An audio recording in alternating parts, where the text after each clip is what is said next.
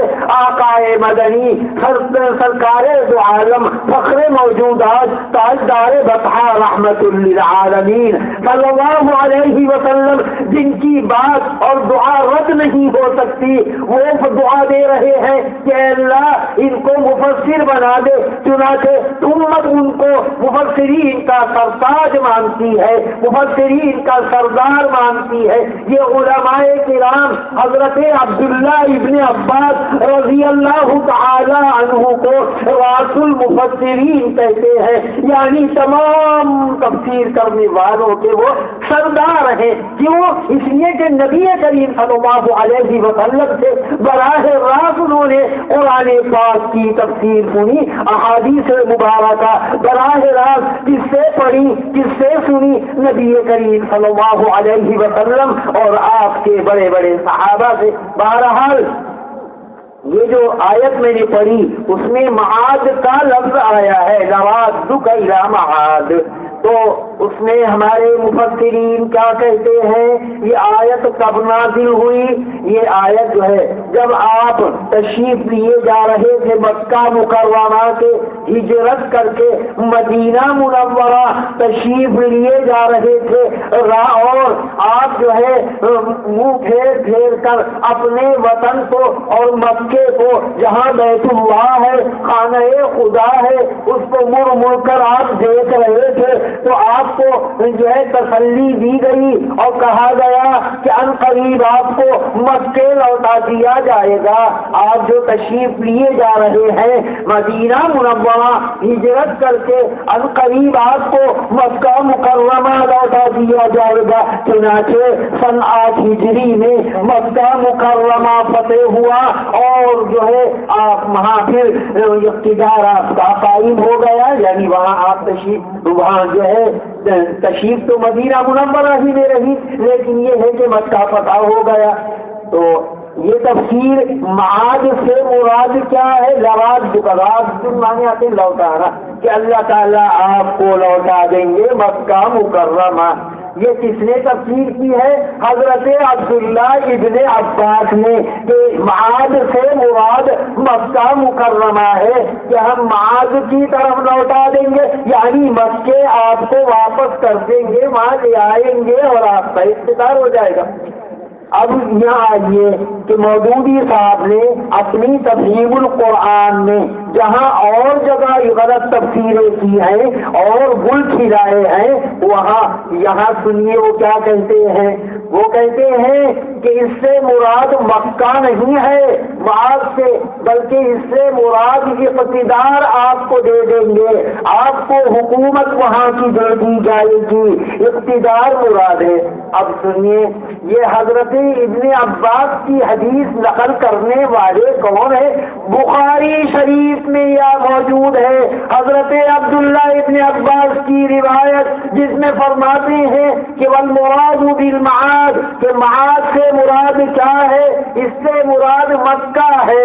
تو ظاہر ہے کہ یہ کس سے سنی ہے تفسیر؟ حضرت عبداللہ ابن عباس نے، براہ راست شاگرد ہیں، براہ صحابی رسول ہیں، اور صحابی رسول کسے کہتے ہیں آپ جانتے ہی ہیں کہ آپ نے علماء کرام سے سنا ہوگا، ماشاء اللہ آپ کے یہاں مدارس بھی ہیں، یہ علماء محدثین مفتیان کرام مفسرین موجود ہیں، ایسی جگہ لوگوں کو معلومات رہتی ہے، گمراہ کرنے والے جو ہیں اپنا کام کم کرتے ہیں، اگرچہ شیطان تو ہر جگہ رہتا ہے، اس کے دھارے میں لوگ بہ جاتے ہیں، مگر پھر بھی بہرحال علماء کرام بتاتے رہتے ہیں کہ صحابی کسے کہتے ہیں؟ آپ جانتے ہیں کہ جس نے ایمان کی حالت میں نبی کریم صلی اللہ علیہ وسلم کو دین کا دیدار کر لیا ہو، دیکھ لیا ہو، یا آپ کی مجلس میں بیٹھ گیا، نابینا تھا،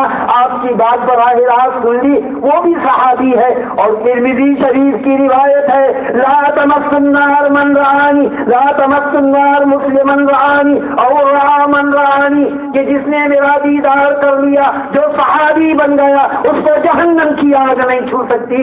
یہ کون کہہ رہے ہیں؟ نبی کریم صلی اللہ علیہ وسلم۔ ترمذی شریف کی یہ روایت ہے جو میں نے ابھی آپ کے سامنے آقا مدنی صلی اللہ علیہ وسلم کے الفاظ پڑھے ہیں۔ آپ یہ فرما رہے ہیں صحابی رسول ہیں کون؟ حضرت عبداللہ ابن عباس، جن کے بارے میں آپ نے دعا دے دی، جن کو امت تمام مفسرین کا سردار مانتی ہے، وہ یہ کہہ رہے ہیں اور کیا کہ معاذ سے مراد مکہ ہے، اور نقل کرنے والے کون ہیں؟ امام بخاری، جو بخاری شریف میں نقل کر رہے ہیں، جن کے متعلق جس کی کتاب کے متعلق کہا گیا ہے، اس حدیث کی بخاری شریف کے متعلق کیا کہا گیا ہے؟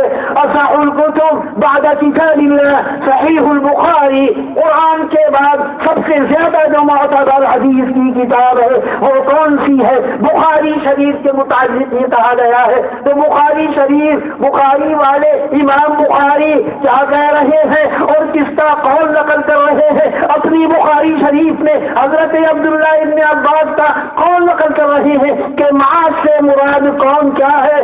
مکہ سے مکہ مکرمہ مراد ہے، یہ جو قرآن میں معاذ کا لفظ آیا ہے۔ اب یہاں تفسیر اٹھا کر دیکھیے تفہیم القرآن، وہ کیا کہتے ہیں کہ معاذ سے غور کرنے سے آیت کے اندر یہ معلوم ہوتا ہے کہ اس سے مراد جو ہے اقتدار ہے، کہ آپ کو حکومت دے دی جائے گی، خلافت جو ہے اقتدار دے دیا جائے گا مکے کا، تو معاذ سے مراد اقتدار ہے۔ اب چونکہ یہ حدیث بھی انہوں نے اردو کتاب میں دیکھ لی ہوگی، بخاری شریف تو نہیں دیکھ پائے ہوں گے، اردو کتاب میں کہیں بخاری شریف کی روایت دیکھ لی ہوگی، کہنے لگے کہ ٹھیک ہے ابن بخاری نے یہ نقل کیا ہے، یہ ابن عباس کی اپنی رائے معلوم ہوتی ہے، یہ یعنی معاذ سے مراد مکہ جو لیا ہے بخاری شریف میں، اور عبداللہ ابن عباس نے جو یہ مراد آقا مدنی کی نقل کی ہے کہ قرآن میں جو معاذ آیا اس سے مکہ مراد ہے، تو مودودی صاحب کہتے ہیں کہ غور کرنے سے ان کی رائے کی تائید نہیں ہوتی بلکہ اس سے اقتدار معلوم ہوتا ہے، لہذا معاذ سے اقتدار مراد لیا جائے۔ جہاں تک ابن عباس کی بات جو بخاری نے نقل کی ہے یا سنن نسائی نے، امام نسائی نے نسائی شریف کے اندر جو ہے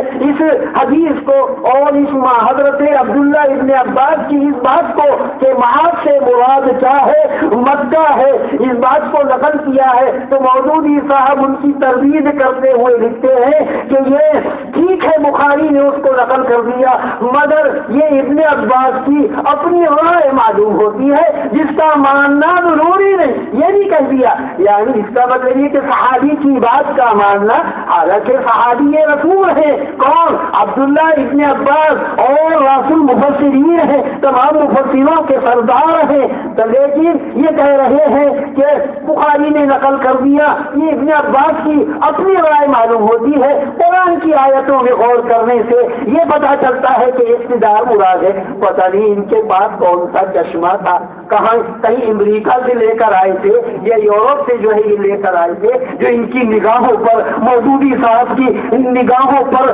لگا ہوا تھا، تو ہر بات وہ اسی طرح کی ان کے عقل کے دائرے میں جو نہیں آتی جو چیزیں اس کا انکار کر دیتے ہیں، جیسے کہ معتزلہ ایک فرقہ تھا پہلے، وہ بھی ہر چیز کو عقل کے دائرے میں سوچتا تھا، عقل کے مطابق اگر ہوتی تو اس کی وہ تائید کرتے، اور اگر عقل کے مطابق نہیں ہوتی تو اس کی وہ تائید نہیں کرتے تھے۔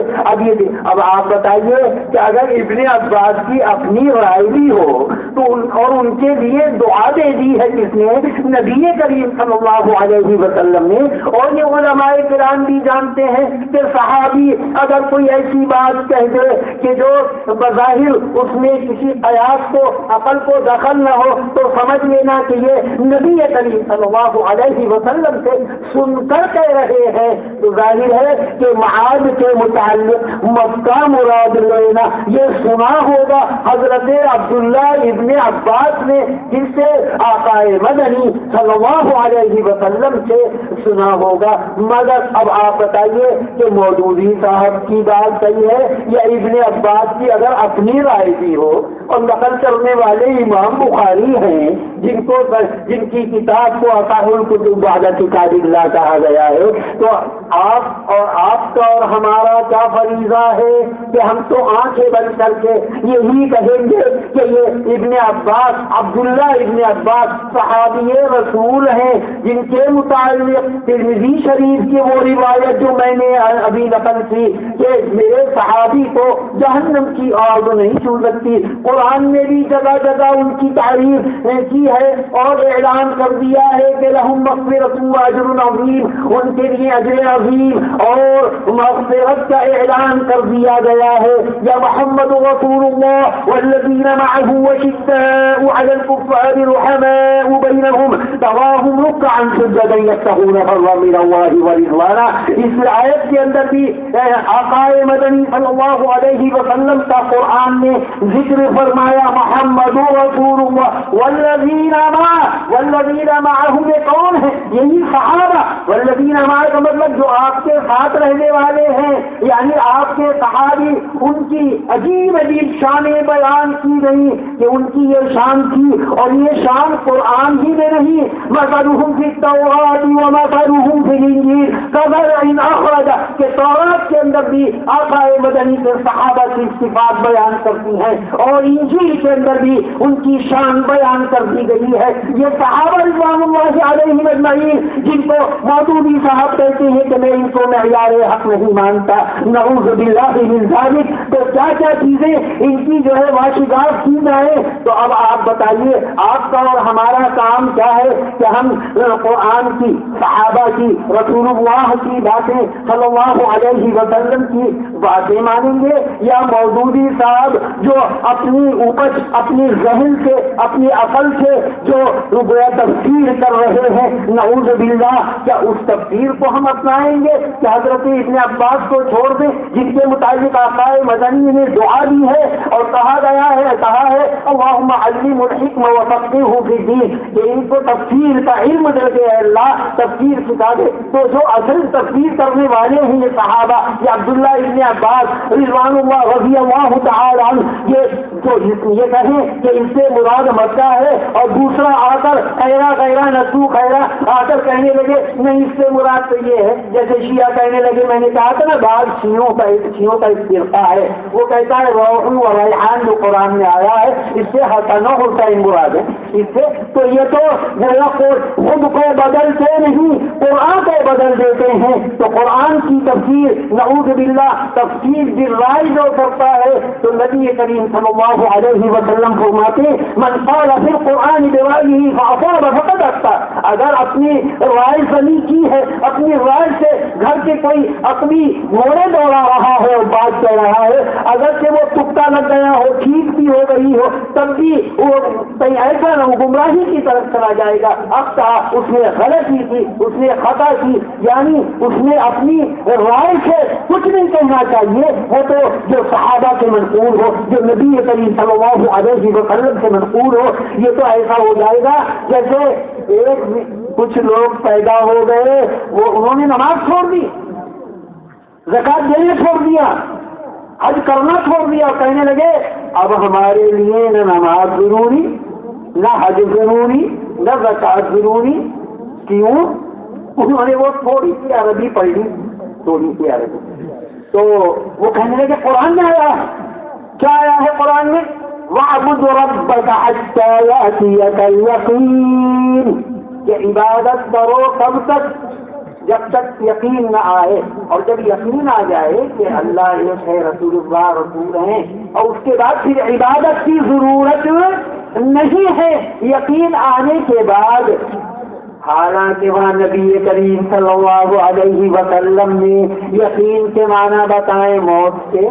تمام مفسرین نے قرآن کے اندر جو یقین آیا ہے نا کہ یقین آنے تک عبادت کرنی ہے، یعنی موت آنے تک عبادت کرنی ہے. وہ کھڑے ہو کر آپ نماز پڑھیں، مریض ہو گئے تو بیٹھ کر پڑھ لیں، لیٹ کر پڑھ لیں، اشاروں سے پڑھ لیں. بہرحال موت آنے تک چھٹکارا نہیں ہے.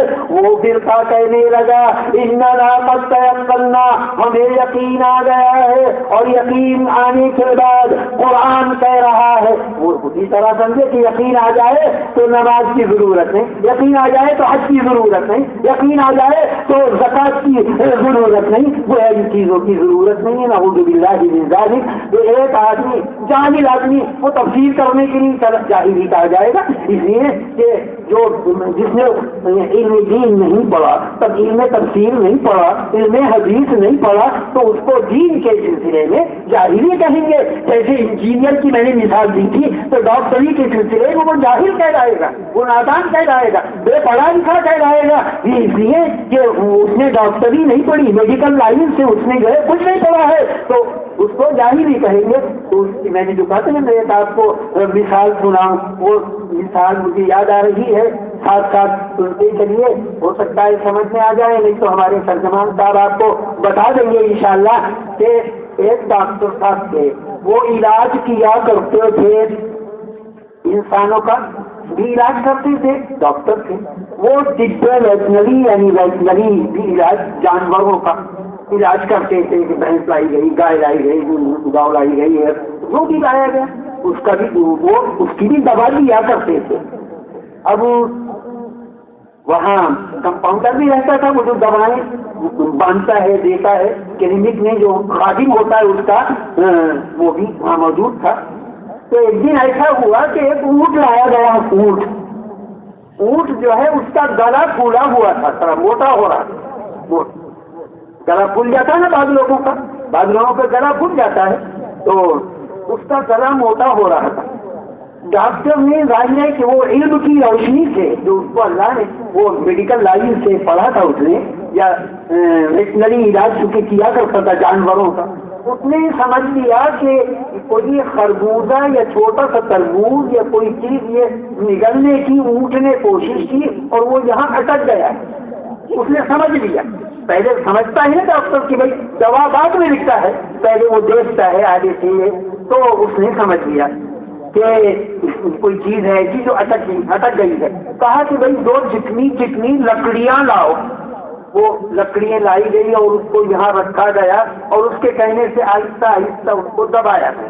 جب آہستہ آہستہ دبایا تو ظاہر ہے کہ جو یہاں اٹکا ہوا تھا وہ خربوز یا تربوز یا خربوزہ یا کوئی بھی چیز جو یہاں اٹکی ہوئی تھی وہ اندر چلی، یعنی ختم ہو گئی.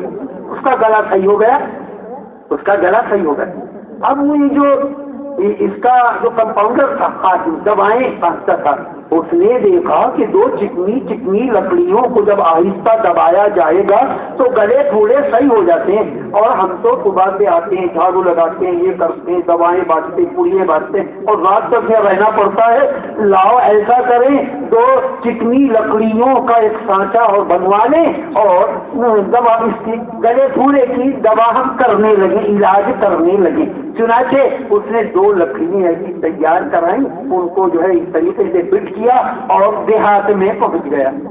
دیہات والے جلدی جھانسے میں آ جاتے ہیں، جیسے اس سلسلے میں یعنی موجودیت کے جھانسے میں بہت سے لوگ آ جاتے ہیں، خاص کر جو یعنی انگریزی گاہیں اپنے آپ کو دانشور سمجھتے ہیں، اپنے آپ کو ترقی یافتہ سمجھتے ہیں کہ ہمارے تر لگ گئی.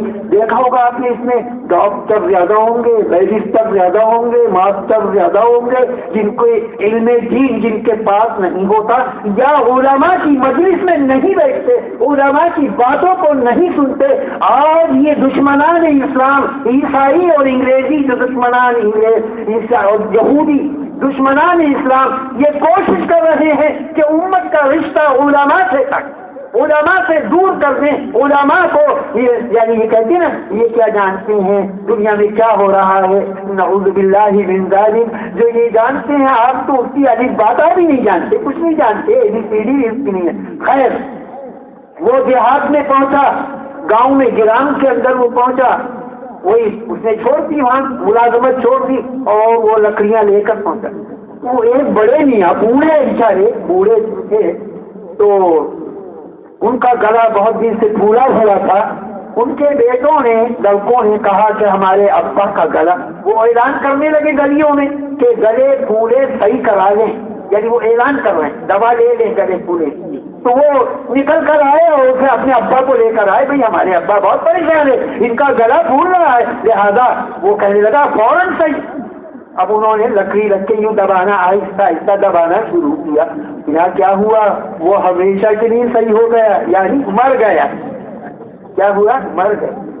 اب جو ان کی پٹائی ہوئی کہ تو نے ہمارے ابا کو مار دیا, ابا کو جو ہے کہاں پہنچا دیا, آخرت پہنچا دیا.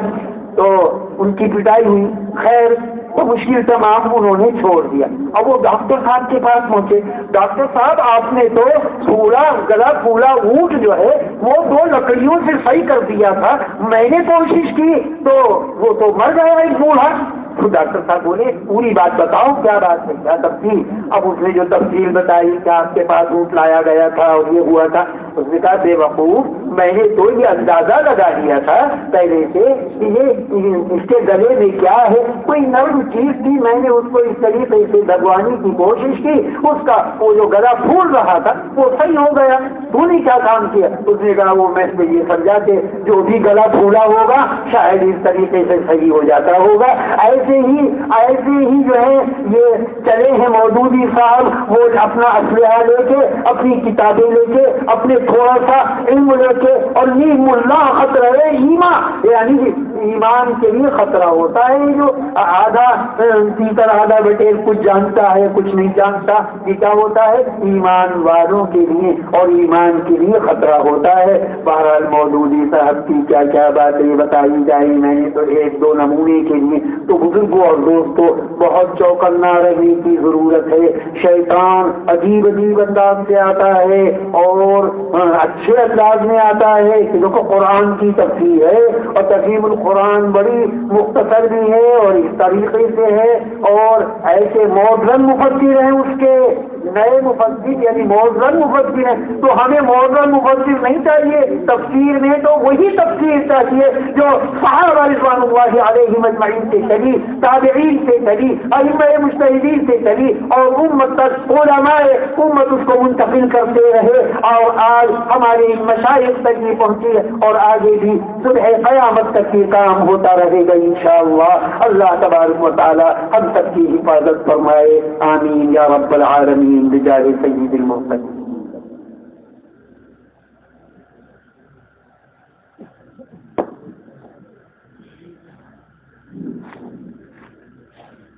মওদুদিবাদ সম্পর্কে কি আলোচনা করা হবে? এখানে সব বিষয়ে সমস্যা, সব বিষয়ে ভ্রান্তি. যেমন পুরা শরীরের মধ্যে যদি জখম থাকে, আঘাত থাকে, তাহলে কোথায় আপনি এই পট্টি লাগাবেন, কোথায় তুলা লাগাবেন, কোথায় ঔষধ লাগাবেন? এই ঠিক এইভাবে মওদুদি সাহেবের অবস্থা. ওনার সব রচনা, সব বিষয়ে, সব লেখালেখির মধ্যে শুধু গুমরাহি আর গুমরাহি. এই জন্য কোন দিকটা আলোচনা করা যাবে? সব বিষয় তো এখানে আলোচনা করা সম্ভব হবে না. প্রসঙ্গত হযরত ইবনে আব্বাস রাদিয়াল্লাহু তাআলা আনহুর তাফসীরকে মওদুদি সাহেব যে উপেক্ষা করছেন, রদ করছেন, ফেলে দিয়েছেন, সেই বিষয়ে হযরত আরো আলোচনা করলেন যে ইবনে আব্বাস রাদিয়াল্লাহু তাআলা আনহুর ব্যাপারে স্বয়ং রাসূল করিম সাল্লাল্লাহু আলাইহি ওয়াসাল্লাম তাফসীর শিক্ষা, তাফসীরের ইলমের জন্য আল্লাহর কাছে দোয়া করেছিলেন. ইবনে আব্বাস রাদিয়াল্লাহু আনহুকে তাফসীরে কোরআনের তাফসীরের ইলম আল্লাহ তাআলা দান করেন, সেই দোয়া করেছিলেন স্বয়ং রাসূল করিম সাল্লাল্লাহু আলাইহি ওয়াসাল্লাম. আর রাসূল করিম সাল্লাল্লাহু আলাইহি ওয়াসাল্লামের কোনো দোয়া তো ফেরত দেওয়া হয় না, সব দোয়াই কবুল হয়.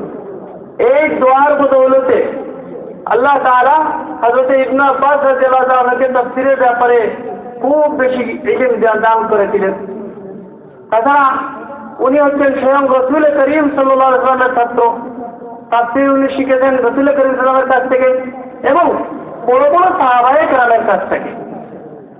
ওনার শিক্ষক অন্য কেউ না, স্বয়ং রসুল করিম সাল্লাল্লাহু আলাইহি ওয়াসাল্লাম অথবা বড় বড় সাহাবায়ে কেরাম।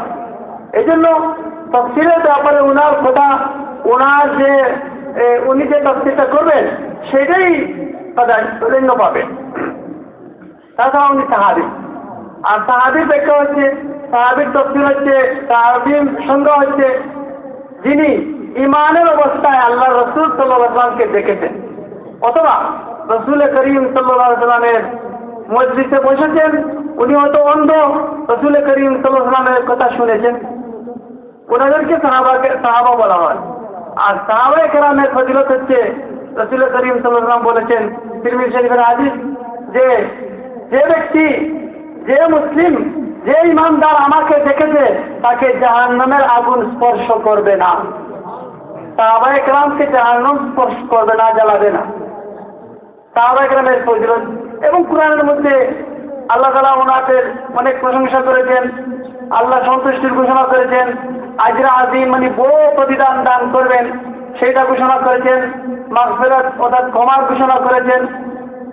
এবং কোরআনে সাহাবায়ে কেরামের ব্যাপারে অনেক আলোচনা আল্লাহ তাআলা করেছেন। মুহাম্মদুর রাসূলুল্লাহ ওয়াল্লাযীনা মাআহু আশিদ্দাউ আলাল কুফার, মুহাম্মদ সাল্লাল্লাহু আলাইহি ওয়াসাল্লাম হচ্ছেন আল্লাহর রাসূল এবং যারা ওনার সাথে আছেন অর্থাৎ সাহাবায়ে কেরাম, তাদের গুণাগুণ আল্লাহ তাআলা স্বয়ং কোরআনের মধ্যে বর্ণনা করেছেন, ঘোষণা করেছেন। ওনাদের মর্যাদার জন্য এটাই যথেষ্ট যে ওনাদের মর্যাদা কোরআনে পাকের মধ্যে, ওনাদের গুণাগুণ কোরআনে পাকের মধ্যে আল্লাহ তাআলা ঘোষণা করেছেন।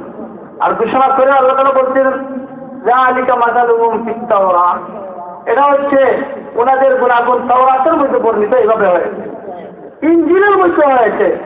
অর্থাৎ ইহুদিদের কিতাব, নাসরানীদের কিতাব, আগেকার আল্লাহ নাযিলকৃত কিতাবের মধ্যে এই সাহাবায়ে কেরামের প্রশংসা, গুণাগুণ ঘোষণা করা হয়েছে, বয়ান করা হয়েছে। এই জন্য সাহাবায়ে কেরামের মর্যাদা যে কোথায়, কত ঊর্ধ্বে, সেটা বলার অপেক্ষা রাখে। তাই সাহাবায়ে কেরামের মত, সাহাবায়ে কেরামের তাফসীর, এটা যে কত মূল্য রাখে সেটা কি বুঝতে অসুবিধা হচ্ছে? সাহাবায়ে কেরাম যেহেতু এত ফজিলত এবং স্বয়ং আল্লাহ রাসূল সাল্লাল্লাহু আলাইহি ওয়াসাল্লাম, মোট কথা ওনাদের যে তাফসীর সেটা আল্লাহ রাসূল সাল্লাল্লাহু আলাইহি ওয়াসাল্লামের কাছ থেকে শেখাতে হবে। বলতেছেন যে কোরআনে কারীমের মধ্যে যে আয়াতটা আছে 20 পারার মধ্যে যে ইন্নাল্লাযী ফারাযা আলাইকাল কুরআন লারাদ্দুকা ইলা মাআদ, যে আল্লাহ তাআলা আপনার উপর কোরআনকে নাযিল করেছেন, কোরআনের বিধিবিধানকে আপনার উপর, আপনার উম্মতের উপর ফরজ করেছেন, তিনি আপনাকে আবার মাআদের মধ্যে ফিরিয়ে আনবেন।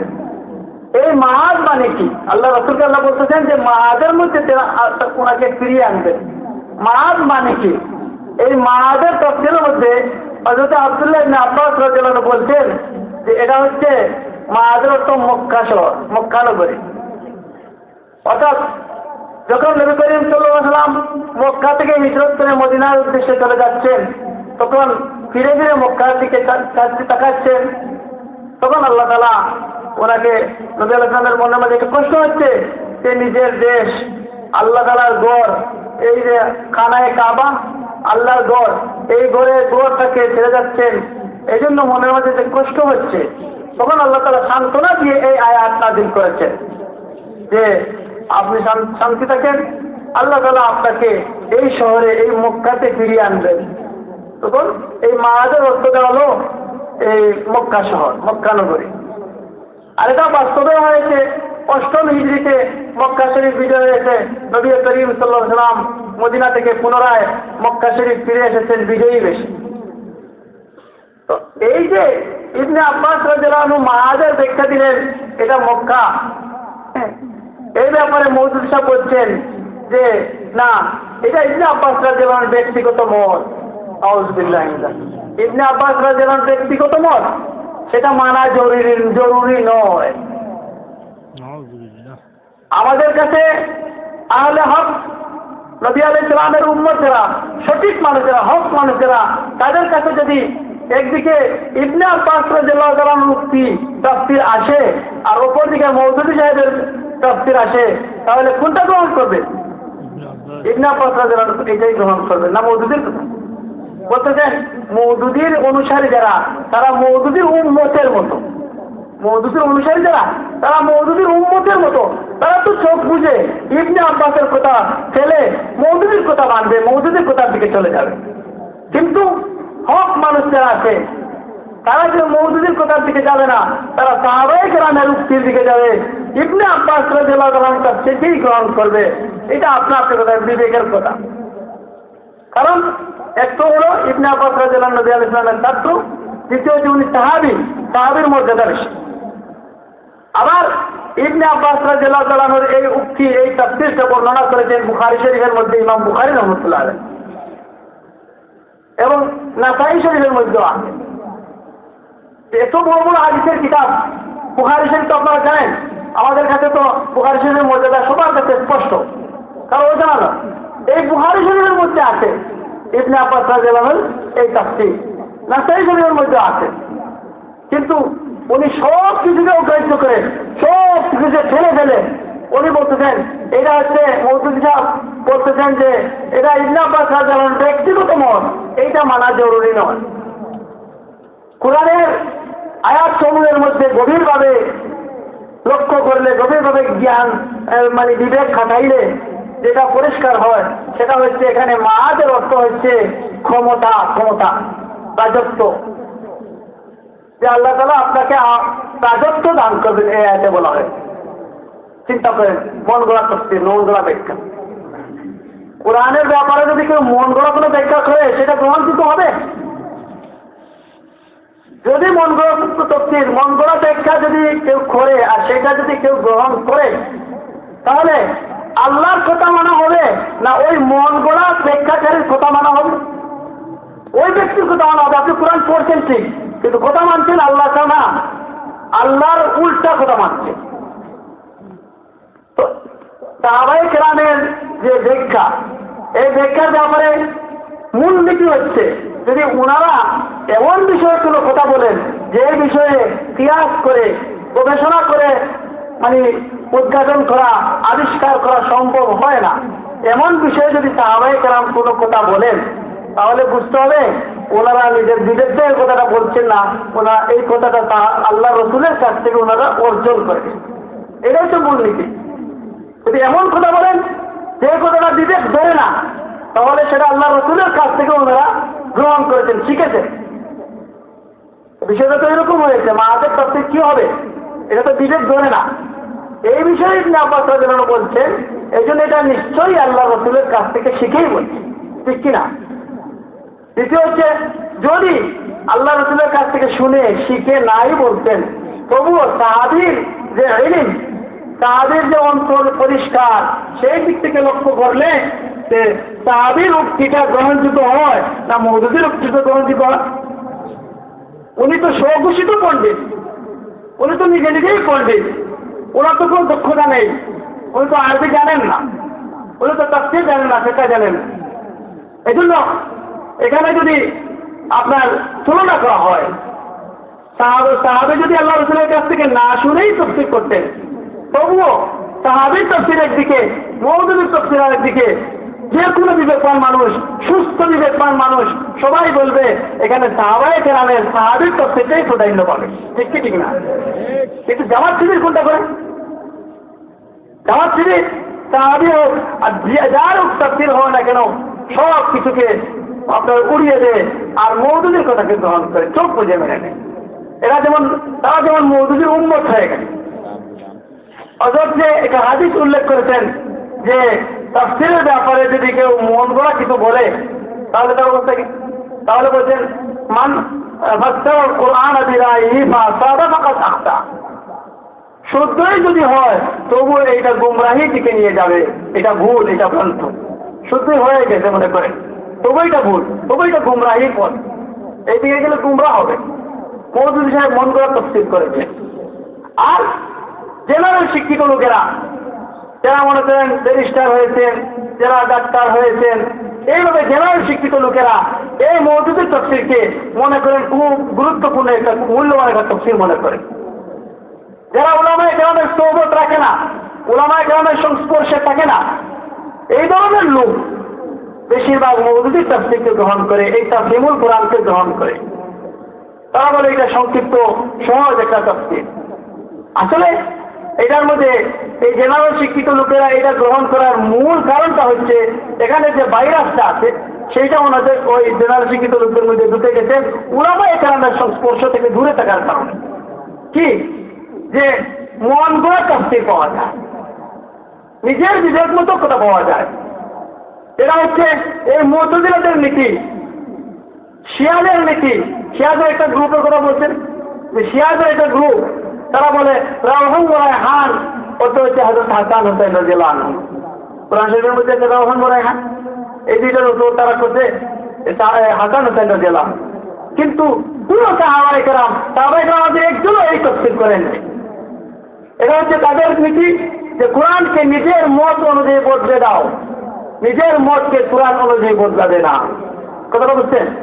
কোরআনকে হাদিসকে নিজের মতের মুআফিক বদলে দাও, নিজের মতকে কোরআন এবং হাদিসের মুআফিক বদলাবে না। এই নীতিটা হচ্ছে এটা ভাইরাস। এই ভাইরাসটা উলামায়ে কেরামের সংস্পর্শ থেকে যারা দূরে থাকে এই ধরনের লোকদের মধ্যে আপনার বোর করে দেয়। আর এইটার কারণেই মওদুদের তাফসীরটা গ্রহণযোগ্য হয়। সবাই বলে এটা আধুনিক তাফসীর, এটা মডার্ন তাফসীর। আর আমরা মুসলমান হকপন্থী যারা নাজাত হওয়ার জন্য এই ইসলাম পালন করি, দিন পালন করে থাকি, তারা কিন্তু মডার্নের পক্ষে নয়। আমরা সেই সালাফে তালহিনের পুরাতন প্রাচীন তাফসীরের দিকে আমরা যেতে চাই। সেই তাফসীর বেঁচে রেখে নতুন যত তাফসীর হবে সেটা হবে একজন ব্যক্তির কথা, সেটা আল্লাহ এবং রসুলের কথা হতে পারে না, এটা আল্লাহ এবং রসুলের কথার মর্ম হতে পারে না।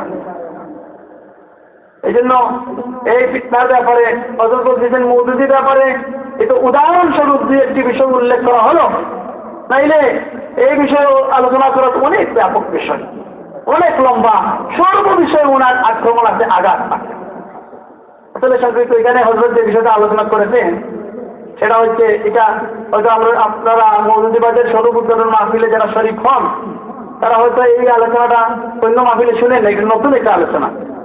আর এছাড়া আপনারা তো অনেক আলোচনা শুনেই আসতেছেন, আর যা শুনতেছেন এর বাইরেও আরো অনেক কিছু রয়ে গেছে। এটা উদাহরণ দেওয়া হয়েছে, হযরত যেটা উদাহরণ দিচ্ছেন যে সর্ব অঙ্গের মধ্যে জখম আছে, আঘাত আছে, এখানে কোথায় আপনি ঔষধ লাগাবেন, কোথায় পট্টি লাগাবেন, কোনো উপায় নেই। এই জন্য এই ফিতনার ব্যাপারে সতর্ক থাকতে হবে। যদি আমরা সতর্কতা অবলম্বন না করি তাহলে কি ফল হবে আপনার মনে রাখবেন, মওদুদিবাদ সম্পর্কে যদি আমরা সতর্ক না হই আমাদের দুনিয়াবি ক্ষতি হবে না, ক্ষতিটা হবে ইমানি ক্ষতি, আখিরাত নষ্ট হবে, আমরা ধ্বংস হব। এখানে কোনো ধরনের পাটাপাটির বিষয় না। আমরা সবাই মুসলমান হিসাবে নিজের ইমানকে রক্ষা করার জন্য এই মওদুদি ফিতনার ব্যাপারে সোচ্চার হতে হবে, এই ব্যাপারে আমাদেরকে বাঁচতে হবে। আমাদের হযরত মুফতি সাহেব হুজুর দামাত বারাকাতুহুম সব সময় বলে আসতেছেন যে এই যে মওদুদি সাহেবের আঘাতটা হচ্ছে স্বয়ং রাসূল করিম সাল্লাল্লাহু আলাইহি ওয়াসাল্লামের ইজ্জতের, ঠিক কিনা? আঘাতটা কার উপর? আমাদের হযরতের উপর? আমাদের মুফতি সাহেবের উপর মওদুদি সাহেবের আঘাত আছে না হযরতের পীর সাহেবের উপর? কার উপর আঘাত? রাসূল করিম সাল্লাল্লাহু আলাইহি ওয়াসাল্লামের উপর আঘাত। উনি দুশমনী করেছেন আল্লাহর রাসূলের সাথে। এই কথাটা যদি উম্মত না বুঝে, অন্তরের মধ্যে যদি এটা না ঢুকায় যে মওদুদি দুশমনী করেছে, শত্রুতা করেছে স্বয়ং রাসূল করিম সাল্লাল্লাহু আলাইহি ওয়াসাল্লামের সাথে, তাহলে ঈমানই হবে না। আল্লাহ রাসূলকে বলল নবুয়্বতি দায়িত্বের মধ্যে আল্লাহর প্রদত্ত দায়িত্বে ভুল ত্রুটি করেছেন, আর আমি যদি এটাকে রাসূলের বিরুদ্ধে, রাসূলের শত্রুতা এখানে না নেই, শত্রুতা মানি না, তাহলে আমার ঈমান দিতে হবে। আল্লাহ তাবারক ওয়া তাআলা এই ফিতনা সহ সমস্ত ফিতনার মোকাবেলা আমাদেরকে মজবুত রাখে, এটাই আমরা আল্লাহর কাছে প্রার্থনা করছি। আর এখনো বলতেছি যে এই বিষয়টা কিন্তু সবাই, এই বিষয়টা কিন্তু শুধু মুফতি সাহেব বুঝলেন না, দারুল উলুম দেওবন্দের নাইবে মুসলিম সাহেব বুঝলেন না, আর অমুক হুজুর তমুক হুজুরের নাই, সমস্ত মুসলমানের বিষয়। আর আমাদের হযরত আগেই বলছেন যে এই ফিতনার মোকাবেলা করার কারণে আগেকার উলামায়ে কেরাম অনেক অনেক নির্যাতনের শিকার হয়েছেন, অনেক অনেক সমালোচনার শিকার হয়েছেন। তাহলে আজকে যে সমস্ত সমালোচনা হচ্ছে, এই সমালোচনার সম্মুখে যদি আমরা মাথা নত করে বাতিলের মোকাবেলা থেকে সরে যাই, তাহলে কিন্তু আমরা হক পথে থাকতে পারবো না। এটা ভুল পথ হবে, আমাদের আকাদের রাস্তার পথ হবে না। আল্লাহ তাবারক ওয়া তাআলা আমাদের সবাইকে বোঝার তৌফিক দান করেন। আমার এই অনুবাদের মধ্যে অনেক কিছু ছুটে গেছে। হযরত কিন্তু মওদুদিবাদের ব্যাপারে এতটুকু মনে হচ্ছে, আপনারাও বুঝতেছেন, যারা বুঝতেছেন যে মওদুদিবাদের ব্যাপারে আরো কথা বলছেন, আমরা কিন্তু সব কিছু স্মরণ রয়েছে না, সেই জন্য সব কিছু বলতে পারলাম না। আল্লাহ তাবারক ওয়া তাআলা আমাদের করছেন।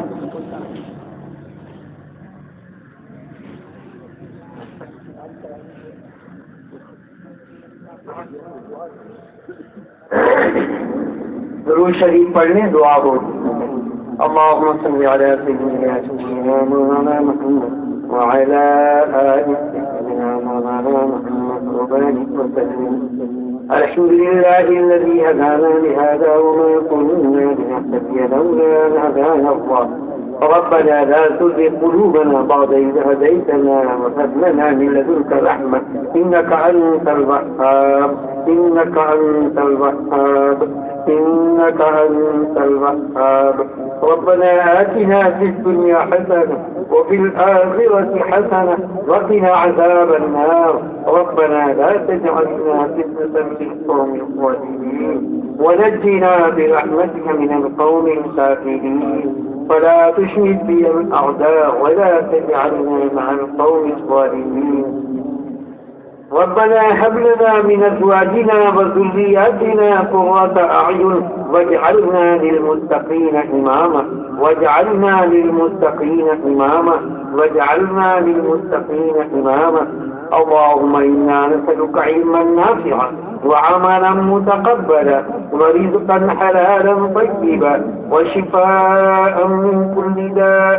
اللهم إنا نسألك العفو والعافية والمعافاة في الدنيا والآخرة. اے اللہ اپنے فضل و کرم سے ہمارے تمام گناہوں کو معاف فرما، ہر قسم کی لغزشوں اور خطاؤں کو درگزر فرما. یقیناً سر سے پیر تک ہم گناہوں میں ڈوبے ہوئے ہیں، رات و دن کتنے ہی ہم سے گناہ ہوتے رہتے ہیں. اے اللہ تو غفور رحیم ہے، ہم سب کے لیے مغفرت اور بخشش کے فیصلے فرما. اے اللہ ہم سب کے لیے رحمت کے فیصلے فرما. ہم سبھی کو قرآن پاک کی تعلیمات اور نبی کریم صلی اللہ علیہ وسلم کی سنتوں اور صحابہ رضوان اللہ علیہم اجمعین کے طریقوں کے مطابق زندگی گزارنے کی اے اللہ توفیق نصیب فرما. اے اللہ ہم سب کو علم نافع عطا فرما، ہمارے صالح کی توفیق عطا فرما، رزق طیب اور حلال روزی نصیب فرما، حرام سے بچنے کی اللہ توفیق نصیب فرما. اے اللہ ہم میں جو پریشان حال ہے ان کی پریشانی کو دور فرما. اے اللہ جو مقروض ہیں انہیں قرضے سے بری فرما. اے اللہ جو بیمار ہیں کسی بھی قسم کے مرض میں مبتلا ہیں اے اللہ ان کو شفائے کلی نصیب فرما. اے اللہ گھر بار میں برکت عطا فرما، اولاد میں برکت عطا فرما. جو بے اولاد ہیں ان کو اے اللہ نیک اولاد نصیب فرما. اے اللہ جو ہمارے جوان بچے اور بچیاں بے جوڑے کے ہیں ان کو نیک جوڑے نصیب فرما. اے اللہ گھر کاروبار میں بھی برکت عطا فرما. ہم سب کو دین اور علم دین اور خدمت دین کے لیے قبول فرما. اے اللہ ہم سبھی کو راہ ہدایت پر جمے رہنے کی توفیق نصیب فرما. اے اللہ ہر قسم کی گمراہیوں اور ضلالتوں سے اے اللہ حفاظت فرما. اے اللہ پوری دنیا کے اندر امن و امان قائم فرما، صلح و آشتی کی فضا قائم فرما. اے اللہ امت مسلمہ آج جگہ جگہ حوادث کا شکار ہے، مصیبتوں میں پھنسی ہوئی ہے، اے اللہ کچھ بھی نہیں، لیکن نسبت ہے آقا صلی اللہ علیہ وسلم سے، اے اللہ ہم اس نسبت کا واسطہ دے کر درخواست کرتے ہیں کہ اللہ اپنی ان تمام ہے اللہ اپنی رحمت خاصہ نازل فرما، ان تمام بلیات آفتوں اور مصیبتوں سے چھٹکارا دلا کر اپنی رحمتوں سے بہرہ ور فرما، اے اللہ ہماری مسجدوں کو آباد فرما، مدرسوں کو آباد فرما، مکاتب اور مراکز کو آباد فرما، اے اللہ ہر شعبہ زندگی میں سنت کے مطابق زندگی گزارنے کی توفیق نصیب فرما، اے اللہ جن حضرات نے دعاؤں کو کہا ہے یا نہیں کہہ سکے لیکن تمنا رکھتے ہیں ان کے تمام جائز مقاصد کو پورا فرما، اے اللہ اس مجمع میں اس محفل میں جتنے بھی لوگ موجود ہیں حاضر ہیں ان کے دلوں میں بھی بہت سی تمنائیں ہیں ضرورتیں ہیں، اے اللہ ان کی تمام جائز ضرورتوں کو اپنے فضل و کرم سے پورا فرما، اے اللہ ہمارے مشائخ اسلاف بزرگان دین اور امت مسلمہ کے جو بھی دنیا سے رخصت ہو گئے ہیں ہمارے مسلمان بھائی ان کو جنت الفردوس میں اعلیٰ مقام عطا فرما، نبی کریم صلی اللہ علیہ وسلم کے صدقے میں ہماری تمام دعاؤں کو اے اللہ قبول فرما، ربنا تقبل منا انك انت السميع العليم، وصلى الله تعالى على خير خلقه محمد وآله وصحبه أجمعين برحمته.